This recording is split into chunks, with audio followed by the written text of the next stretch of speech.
సంగారెడ్డి జిల్లాలో మాజీ మంత్రి హరీష్ రావు మాట్లాడుతున్నారు. లైవ్లో చూద్దాం.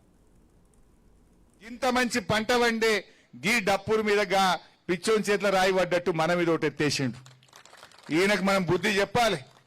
మీరేం భయపడకండి, మేముంటాం.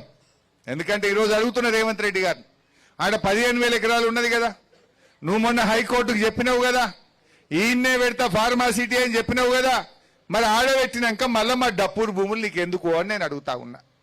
ఆడ పెడతాను, నువ్వు హైకోర్టుకు మొన్ననే కాగితం రాసి ఇచ్చినావు. నువ్వు హుషారు చేయకు.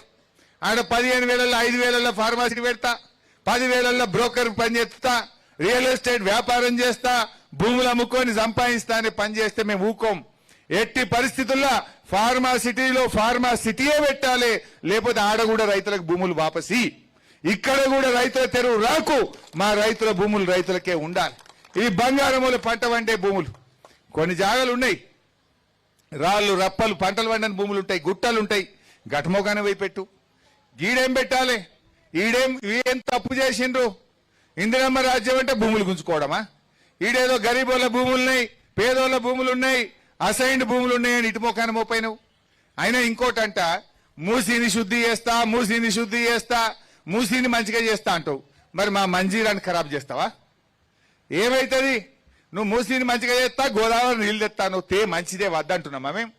కానీ మా మంజీరా ఏం పాపం చేసింది? ఇప్పుడు ఈడ ఫార్మా కంపెనీ పెట్టిండ్రు అనుకో, ఈ చుట్టుపక్కల ఎన్ని వాగులు ఉన్నాయమ్మా? చిన్న చిన్న వాగులు, 4 నక్క వాగు ఉన్నట్టుంది, తర్వాత అమ్మా చాకలి వాగు ఉన్నది, కోట వాగు ఉన్నది, నేల్కల్ వాగు ఉన్నది. ఈ 4 వాగులకెళ్ళి పోయి కిందికి పోయి ఎండ్ల కలుస్తాయి, శనగపల్లి ప్రాజెక్టులో పడతాయి. శనగపల్లి ప్రాజెక్టుకి వెళ్ళి ఆ పెద్ద వాగులకి వెళ్ళి మంజీరాలో పడతాయి. మంజీరాలో పడితే ఏమవుతుంది? మంజీరా మొత్తం కలుషితమవుతుందా కాదా? మంజీరా నీళ్ళు ఎవరు తాగుతారు? మెదక్ జిల్లా ప్రజలు తాగుతారు, హైదరాబాద్ ప్రజలు తాగుతారు.